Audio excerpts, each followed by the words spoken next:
Hey everybody, this is Mike Belasco from adventuresinCRE.com. This is a companion video to the waterfall model that I uploaded onto our website.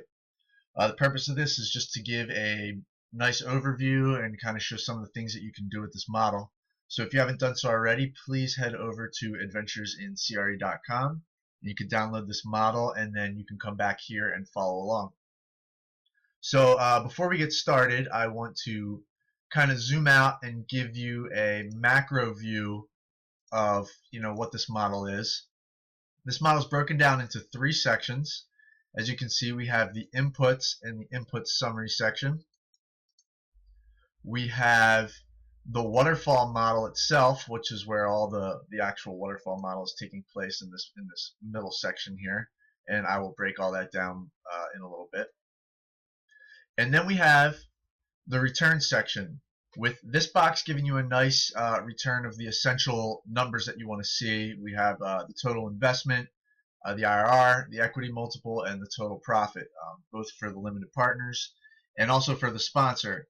Additionally, we have the returns for the sponsor's takeout, plus the fees that the sponsor charged for managing the deal.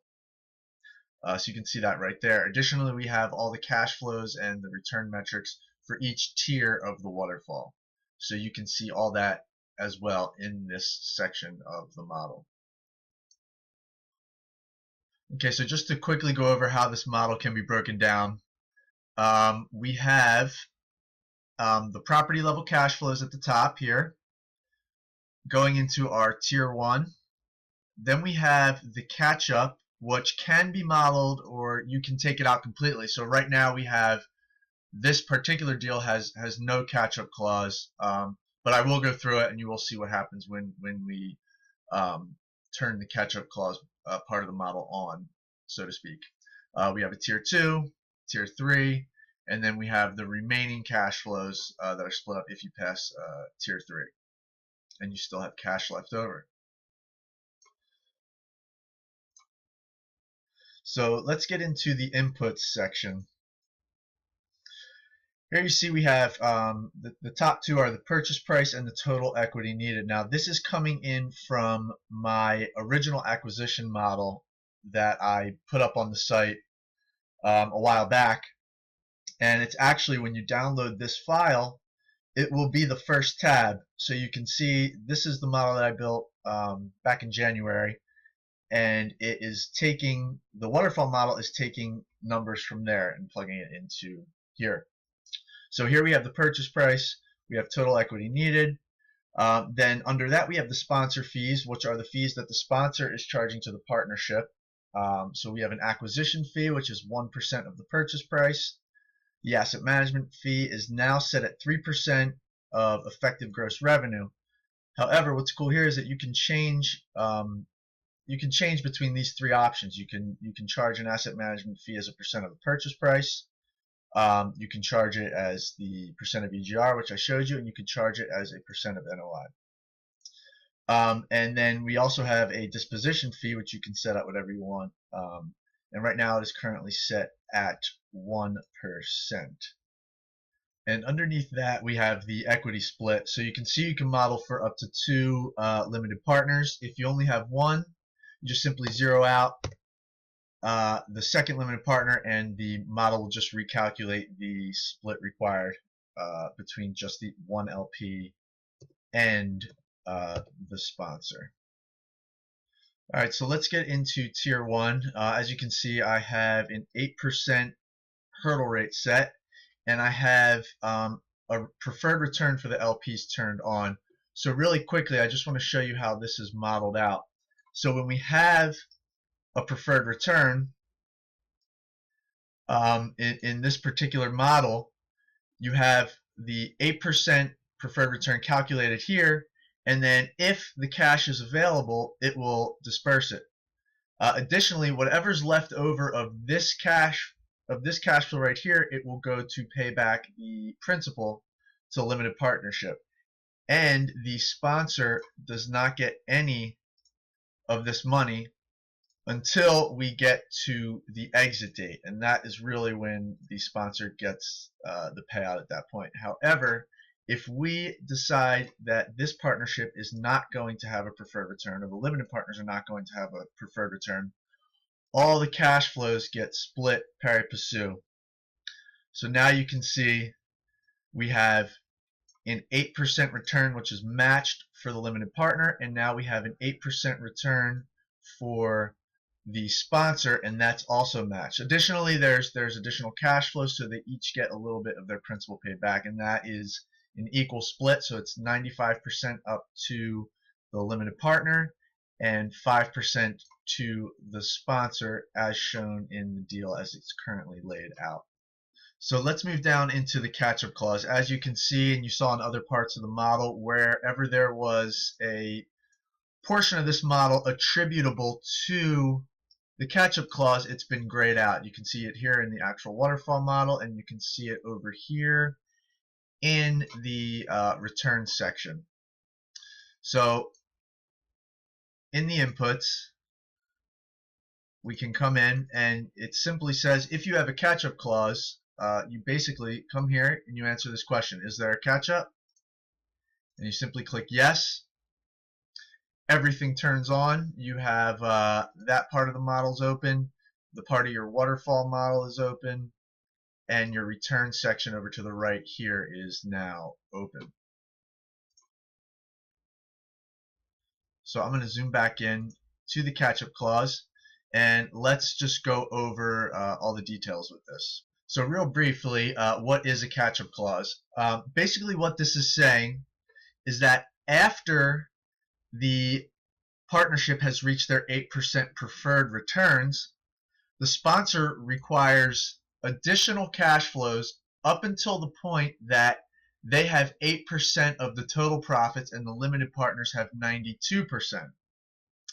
And so what happens is you have, and I'll show you down here, over in the waterfall model, we have the summary of the cash flows, and we have this cash remaining, which is $3.4 million that is attributable to the rest of the tiers. So of that money, the sponsor, so of every dollar that's distributed at this point, the sponsor gets 60 cents and the LPs will get 40 cents up until the moment that the LPs have 92% of the profit and the sponsor has 8% of the profit. Okay, so we have our assumptions for the catch-up clause, and as you may have noticed, we have words here that say you must use solver or goal seek. I'm sure you've also noticed on top here we have must use solver or goal seek with a highlighted in red, and we have the same notice right here to the left of the waterfall model where we're modeling the catch-up clause.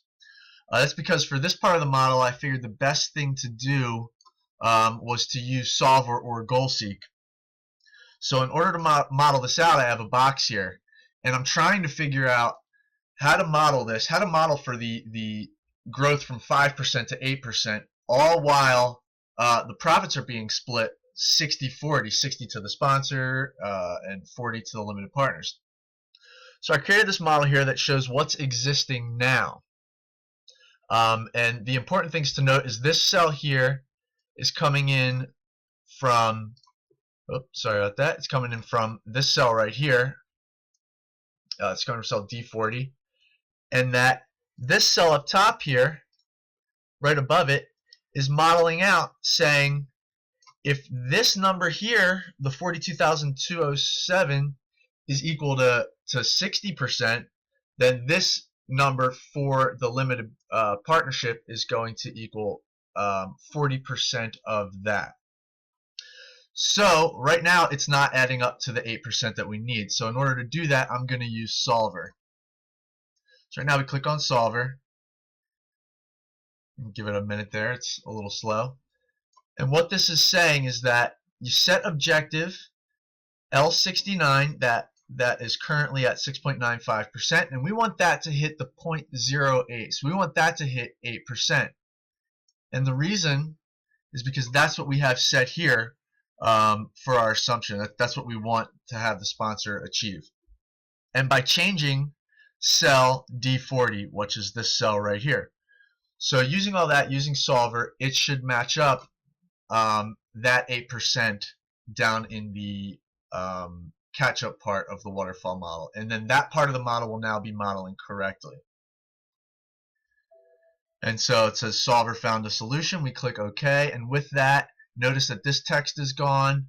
The error model here is now gone, and the error model up top is gone, and we now have an 8% match. And so now we have this part of the model is now calculating correctly.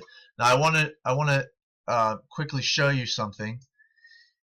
If these assumptions up top change, this model is going to give you another message. This one says this must be higher than the tier 1 split. As you can see, you're not going to go from 20% down to 8%.